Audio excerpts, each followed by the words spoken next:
Indian history में आप सभी लोगों का स्वागत है। खिलजी वंश के पतन के बाद आज हम जिस साम्राज्य की बात करेंगे उस साम्राज्य का नाम है तुगलक वंश। 1320 ईस्वी से 1398 यानी 1320 से लेकर 1398 ईस्वी तक तुगलक वंश का साम्राज्य चलता है। खुसरो खां को पराजित करके गियासुद्दीन तुगलक, नाम याद रखिएगा, क्या नाम है? गियासुद्दीन तुगलक 8 सितंबर 1320 ईस्वी को दिल्ली की राजगद्दी पर बैठते हैं और तुगलक वंश की स्थापना कर देते हैं। कौन? गियासुद्दीन तुगलक। इसने 29 बार मंगोल आक्रमण को विफल करा। यानी क्या करा? 29 बार इसके शासनकाल में मंगोलों ने आक्रमण किया और इसने उस आक्रमण को सफल नहीं होने दिया, विफल रखा, यानी कि भगाया उनको। इसने सिंचाई के लिए कुएं एवं नहरों का निर्माण कराया। कुएं और नहरों का निर्माण कराते हैं कौन? गियासुद्दीन तुगलक। दिल्ली के पास तुगलकाबाद नामक शहर को बसाया। इंडियन रेलवे में आप देखते होंगे ना, लोकोमोटिव के ऊपर लिखा रहता है तुगलकाबाद, ये वही तुगलकाबाद है। तुगलकाबाद नामक शहर को बसाया। बंगाल अभियान से लौटते समय, बंगाल अभियान से लौटते समय जूना खां द्वारा निर्मित लकड़ी के महल के नीचे दबकर 1325 ईस्वी को गियासुद्दीन तुगलक की मृत्यु हो जाती है। कहा तो ये भी जाता है, इतिहासकारों ने ये भी बताया है कि आपने एक बहुत ही चर्चित रेलवे स्टेशन का नाम सुना है होगा, उसका नाम है हजरत निजामुद्दीन। दिल्ली के पास में हजरत निजामुद्दीन और गियासुद्दीन तुगलक के बीच में कुछ कहा सुनी हो जाती है और जिसमें गियासुद्दीन तुगलक निजामुद्दीन सरकार को कहते हैं कि मैं आके तुम्हें बताऊंगा। तो गियासुद्दीन तुगलक ये जब बोल देते हैं तो उधर से निजामुद्दीन सरकार बोलते हैं दिल्ली अभी बहुत दूर है, और उनकी बात सही होती है। और क्या होती है कि 1325 ईस्वी में, यानी कि ये दिल्ली पहुंच भी नहीं पाते हैं गियासुद्दीन तुगलक, और लकड़ी के नीचे दबकर, इनका लड़का ही होता है जूना खां, लकड़ी के दबके, लकड़ी के का जो महल बनाया जाता है उसके नीचे दबकर इनकी मृत्यु हो जाती है ना। गियासुद्दीन तुगलक की मृत्यु के बाद जूना खां यानी मोहम्मद बिन तुगलक दिल्ली की राजगद्दी पर बैठते हैं। 1325 ईस्वी को दिल्ली की राजगद्दी पर कौन बैठते हैं? मोहम्मद बिन तुगलक।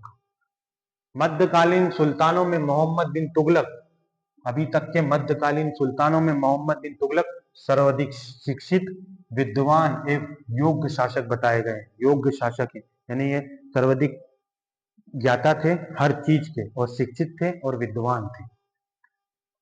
इसने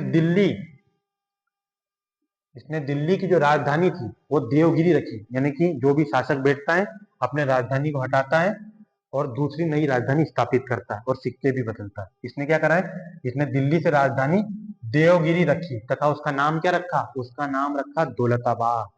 क्वेश्चन आएगा सीधे सीधे उठ के और आते हैं, फिर आप बोलोगे कहां से क्या आ रहा है। यह अरबी फारसी भाषा का विद्वान था। कौन? मोहम्मद बिन तुगलक।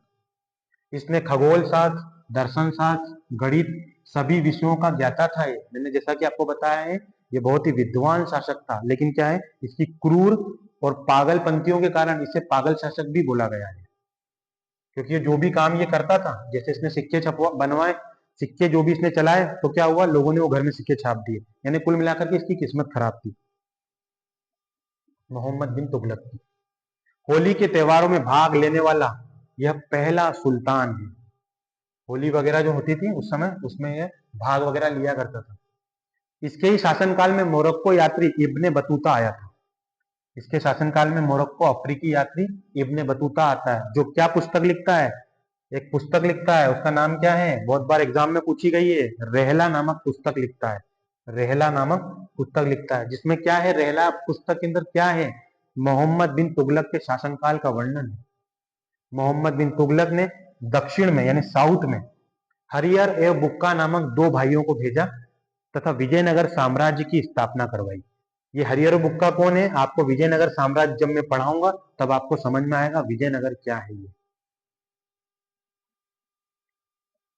मोहम्मद बिन तुगलक की मृत्यु 1351 ईस्वी को होती है। कब होती है? 1351 को इनकी मृत्यु होती है, और इनकी मृत्यु के बाद फिरोज शाह तुगलक राजगद्दी पर बैठते हैं दिल्ली की। आप फिरोज शाह तुगलक बोल लो या फिरोज तुगलक बोल लो, जो आपकी मर्जी हो बोल लो। फिरोज शाह तुगलक दिल्ली की राजगद्दी पर 1351 को बैठते हैं तथा आते ही क्या करते हैं? आते ही ब्राह्मणों पर जजिया कर लगा देते हैं। ब्राह्मणों पर जजिया कर लगाने वाला पहला सुल्तान यही है। कौन? फिरोज शाह तुगलक। ये जजिया कर क्या होता है? जजिया कर होता है गैर मुसलमानों पर लिया जाने वाला टैक्स, इसी को बोला गया जजिया कर। ऐसा करने वाले ये पहले मुस्लिम शासक बनते हैं। कौन? फिरोज शाह तुगलक। इक्ता प्रणाली शुरू कर देते हैं। ये इक्ता प्रणाली क्या है? ये गुलाम वंश के इल्तुमिश चालू करते हैं, अलाउद्दीन खिलजी इसको बंद करते हैं, लेकिन ये क्या करते हैं? फिरोज शाह तुगलक फिर से इक्ता प्रणाली शुरू कर देते हैं। इक्ता प्रणाली शुरू करने वाले शासक कौन थे दोबारा से? ऐसा क्वेश्चन भी आता है। तथा सिंचाइयों के लिए भी एक टैक्स लेने लगा है। जो सिंचाई की उपज थी, यानी कि सिंचाई वगैरह के लिए जो भी उपज करते हैं, उसका 1/10 भाग ये टैक्स लेने लगे। कौन? फिरोज शाह तुगलक। फिरोज शाह तुगलक ने और क्या किया? 300 नए शहरों की स्थापना करी। 300 नए शहर की स्थापना की। इसमें हिसार, ये हरियाणा का हिसार, फिरोजाबाद, फतेहाबाद, जौनपुर आदि, ये सब शहर कौन बसाता है? फिरोज शाह तुगलक। कट्टर मुस्लिम शासक यही था। भारतीय इतिहास में सबसे कट्टर मुस्लिम शासक यही था मध्यकालीन में। यह हिंदुओं को जिम्मी कह के बुलाता था। हिंदुओं को यह जिम्मी कहता था। हिंदुओं से बहुत चिढ़ता था ये, और ये हिंदुओं को जिम्मी कहता था। फिरोज शाह तुगलक ने दिल्ली में कोटला फिरोज शाह नामक दुर्ग का निर्माण कराया। क्वेश्चन उठ के आएगा, कोटला फिरोज शाह दुर्ग किसने बनवाया है? फिरोज शाह तुगलक ने बनाया है। इसका निर्माण कराते हैं, तथा इनकी मृत्यु होती है 1388 में। इनकी मृत्यु हो जाती है। किसकी? फिरोज शाह तुगलक की। और तुगलक वंश का क्या होता है? यहाँ से पतन हो जाता है, और हम लोग प्रवेश कर जाएंगे अब किसमें? सैयद वंश में। उसके बाद आएगा लोधी वंश, और उसके बाद हम मुगल साम्राज्य में प्रवेश करेंगे। तब तक आप लोग क्या करेंगे? आप लोग यूं ही ध्यान रखेंगे और उसको रिपीट करके देखते रहा करिए, ताकि आप लोगों को याद होता रहे। ठीक है, मिलते हैं नेक्स्ट वीडियो में। तब तक आप लोग अपना ध्यान रखिए, और हाँ, सुरक्षित जरूर रहिए।